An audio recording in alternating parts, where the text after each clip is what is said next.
ಇದು ನೋಡಿ, when you work hard for your family but they still call you selfish. ಯಾವತ್ತು ಅಪ್ಪನ ಸ್ವಾರ್ಥಿ ಜಿಪ್ಣ ಅನ್ಕೋತಾರೆ ಸರ್. ಹೌದು. ಅಪ್ಪ ಯಾವತ್ತು ಸ್ವಾರ್ಥಿ ಆಗಲ್ಲ, ಅಪ್ಪ ಯಾವತ್ತು ಜಿಪ್ಣ ಆಗಲ್ಲ. ಅವ್ನು ಜಿಪ್ಣ ಆಗೋದು ಸಂಸಾರಕ್ಕೋಸ್ಕರನೇ. ಅಪ್ಪ ಒಂದು ಸಂಬಳ ತರ್ತಾನೆ, ಆ ಸಂಬಳದಲ್ಲಿ ಇನ್ಶೂರೆನ್ಸ್ಗಿಷ್ಟು, ಮಕ್ಕಳು ಆರ್ಡಿಗಿಷ್ಟು, ಹೆಂಡತಿಗಿಷ್ಟು, ಅಕಸ್ಮಾತ್ ನಾಳೆ ಸತ್ತೋದ್ರೆ ನನ್ನ ಹೆಂಡತಿ ಮಕ್ಕಳು ಚೆನ್ನಾಗಿರ್ಲಿ ಅಂತ ಮಾಡ್ತಾನೆ ಸರ್. ನಾವು ಒಂದೇ ಒಂದು ಕೇಳ್ತೀನಿ ಸರ್, ಇಲ್ಲಿ ತನಕ ಅಪ್ಪ ಆರ್ ಡಿ ಮಾಡ್ದ, ಇನ್ಶೂರೆನ್ಸ್ ಮಾಡ್ದ, ಎಲ್ಲ ಮಾಡ್ದ.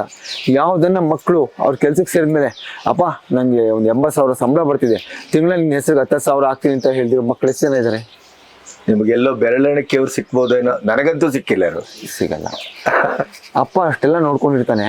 ಅಟ್ಲೀಸ್ಟ್ ಅವ್ರು ಮಾಡೋ ಖರ್ಚಲ್ಲಿ, ಅವ್ರ ಫ್ರೆಂಡ್ಸ್ ಜೊತೆ ಎಂಜಾಯ್ ಮಾಡೋ ಖರ್ಚಲ್ಲಿ ನಮ್ಮಪ್ಪ ಇಷ್ಟು ಕಷ್ಟಪಟ್ಟಿದ್ದಾರೆ ನಮಗೋಸ್ಕರ, ಅಟ್ಲೀಸ್ಟ್ ಅವ್ನು ಟ್ಯಾಬ್ಲೆಟ್ಗಾದ್ರೂ ನಾವು ದುಡ್ಡು ಕೊಡೋಣ ಅಂತ ಎಷ್ಟು ಜನ ಕೊಟ್ಟಿದ್ದಾರೆ ಸರ್.